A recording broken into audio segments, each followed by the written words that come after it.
Hello and welcome back. This is Candace from Candoodle, and I'm so glad that you're here. I am super excited to be joining the Lawn Fawn Fans Fall YouTube video hop today, and I have made this spooky Halloween card with a very moody sort of background, and I'm super excited to show you how I did it. So let's get started. For this one, I'll be combining some older stamp sets with some newer ones. So I've got the How You Bean stamp set as well as the How You Bean candy corn add-on. I also have the newly released Merry Mice stamp set and the Furry and Bright stamp set. I think the dogs in this one are so cute. So I'm going to start off by doing a whole lot of masking to build my scene, so bear with me. I'm starting with the lid of the jar, which I'm going to mask off just with a post-it note that I cut out, and then I'm going to stamp the jar. That way my jar is closed because it's going to hold some candy, and I thought that would be really cute. So once my jar is stamped down, I'm going to come in with the label so I have room for my sentiment. I'm going to stamp that down, and once I'm happy with how it looks, I'm also going to stamp a mask while I'm there. Before I put the mask over top, I am going to stamp down the Happy Halloween sentiment. That way I don't have to worry about stamping it again later, and then I'm going to mask it off so I can stamp my little candy corn. I think candy corn are super cute, but I think they taste awful. What are your opinions? Let me know in the comments. So I'm going to stamp those candy corn down, and then I'm going to come in with one of the dogs from the Furry and Bright set and the little mouse, and it's going to kind of look like they're trying to break into the candy jar, which I thought was really cute. So I stamped those down, and then while I'm here, I'm going to make masks for those as well, just using some post-it tape. I kind of use whatever I have around to make my masks.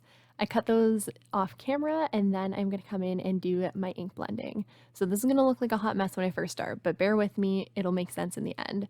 I'm starting off just with a finger dauber from iCrafter. It's one of those little brushes, and I'm getting a soft layer of squeezed lemonade down, and that is some distress ink. And then I'm coming in with some of my Pinkfresh dye inks. So this one is Sunshine, and I'm just kind of blending out that yellow.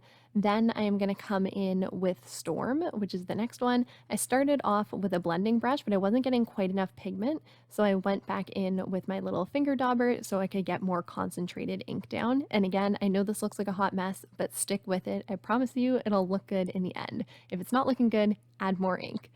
Once that is done, I'm going to come in with the next darkest color, which is Stargazer, and I'm just kind of blending it out. So I want it to kind of look moody and eerie. And then I find with making backgrounds like this, if you go over it twice or even 3 times, it really helps to blend the colors together, especially when we have such an abrupt change between the yellow and the dark blue. So I'm kind of coming in to try and blend those together in whatever way that I can, and I'm going to keep blending out until I'm happy with how it looks. And again, if it's looking like a mess, just keep adding ink. I promise it'll work out.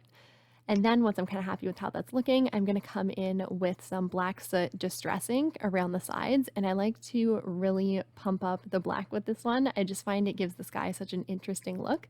So I do like to make mine a little bit darker. Once I'm happy with how the sky is looking, I'm going to come in with the Lawn Fawn Grassy stencil and mask off the top, and then I'm going to blend some grass towards the bottom. And again, I am using my black soot distress ink, and I'm not going all the way down. I'm kind of just softly bringing that downwards because I am going to make another layer of grass. I like to offset it a bit and then do it again. I find that this adds like some depth and dimension and just a little bit more interest, but you could definitely just do the bottom all black if you prefer it that way. Once I took my stencil up, I realized I should have gone a little bit lower with the ink the first time, which is why I love these Lawn Fawn stencils, because I just masked it over the top and went back in and darkened that up a bit. So before I move on, I am going to add some spritzing of just plain water and pick that up to add some interest to the sky. And then I didn't get spots in some areas, so I just went back in with my fingers. To add a little bit of glitz and glam, I used some Nuvo Mica Mist in Silver Smoke. This adds a really pretty kind of gray silver tinge. I didn't want to go white with the stars. I thought it might be a bit too much. So this one is really nice as an alternative. So now I'm going to do my favorite part, which is peeling the masks up. I love this part. I think it is so satisfying, and just seeing all of that crisp lines. Hopefully if your ink didn't bleed through, which luckily mine didn't. And then I'm going to come in and do some coloring. So I'm not an expert with Copics, but I am trying to expand my repertoire. I wanted it to look like the treat jar was glowing, so towards the front of the dog and the little mouse, I did color using some more yellows, and I kind of just tried to blend that into the colors that I was using, which were kind of the E family for their bodies. And it looks a little bit weird in the beginning, but in the end, I think it really did come together. Again, I'm not an expert, but just trying my best here. And then for the lid of the candy jar, I decided to go with just plain gray, so I used my neutral Copics. And then to add kind of a glow towards the inside, I used my really, really pale yellows. So I even started with Y40s around the edges just to make sure I was going to like how it looked. And then I got more confident as I went on and went to a bit of the darker colors. So I just put my Y02, which is I think the darkest one that I used, towards the outside. And then I blended in using each of the other colors towards the candy corn because I didn't want the yellow to take over, but I still wanted it to have that kind of glowy look to it. And then once that is done, I am going to color the candy corn, and that's going to be it.